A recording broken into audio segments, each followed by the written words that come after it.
Credit cards. Look, they're not evil as long as you use them responsibly.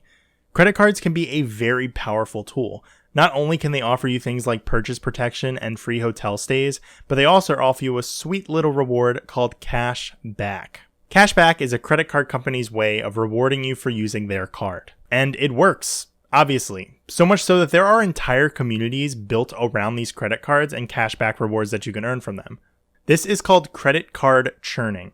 Members of this community, such as myself, take any and all chances they can to earn extra money through these credit cards. And as long as you're not spending any more money than you normally would, you're basically earning free money by doing absolutely nothing. So I've searched through all the bank statements of the 5 credit cards I currently own, and I'm going to break down and share with you all just how much cash back I have earned through each of them just in 2020. And we're going to do it all on today's episode of Payday Pursuit. Let's go. Alright, so in order to make this nicer for myself, I made a little Excel spreadsheet that tracks just how much cash back I've earned for each card throughout this year. So starting off, we have my very first credit card, the Discover It card. This card used to be a secured card, but since then I've gotten back my initial deposit. This card earns 2% cash back on gas and restaurants and 1% on everything else. This card doesn't even live in my wallet anymore because I have other cards that offer me better rewards in those same categories. So for all of 2020, I spent $1,469.93 on this card. This has earned me a total of $28.73 in cash back. The second card I ever received was the Bank of America Travel Rewards card. At the time, I had a checking account with Bank of America, which actually gave me an additional 10% cashback bonus on top of the default 1.5%. That means for every dollar I spent on this card, I was earning 1.65% cash back. This card also had a very nice sign-up bonus of $250, which I actually used to get my Nintendo Switch for free, and you can check out that video up in the cards. In all of 2020, I spent a total of $3,967.73 on this card, and that's earned me cash back worth $65.47. Next is probably one of my favorite cards, and that is the USBANK Cash Plus card. This card is awesome because unlike other rotating category cashback cards, this card actually lets you choose what categories you're going to get each and every quarter. For me, I personally use the 5% category for my fast food and my phone bill, and then I use the 2% category for grocery stores.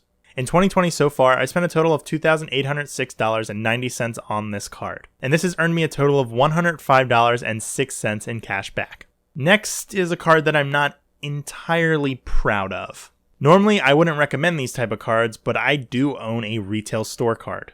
The main reason being I actually used to work for this store, and I would constantly find myself buying things like drinks and snacks while I was there. It was also a technology store, which had a lot of perks as well, because it's the store I used to mainly build most of this setup, like the PC behind me that runs everything. This card also earns 5% cash back, and considering how much money I was spending there, it was kind of a hard offer to pass up. In total, I spent $1,874.32 on this card, and that has given me $93.72 in cash back. Okay, now it's time for the card that has pretty much rendered my first 2 cards completely obsolete, and that is the Fidelity Rewards Visa Signature card. This card is my go-to if I'm not paying my phone bill, eating at fast food restaurants, or shopping at that tech store that I mentioned earlier. This card offers 2% cash back on all purchases, and what's actually really neat about this card is you can transfer all your cash back into a Fidelity brokerage account. That means all the cash back I earn from this card I can actually use to buy stocks and index funds. I only got this card back in May, so there's not a full year's worth of expenses on this card like with the other cards. But so far, I spent a total of $7,156.75 on this card. And that's earned me $143.14 in cash back. So now that we have my individual totals, it's time to add them all up for a grand total of smashing the like button. Oh, sorry, editor's glitch. What I meant to say was $436.11. Just for fun, I also divided that amount by the total amount I've spent on all my cards for 2020, and it came out to be about 3%. So for every $100 I have spent in 2020, it's as if someone gave me $3 back right into my pocket. So please comment down below what you would do if someone gave you $400 to spend on whatever you want. And please subscribe.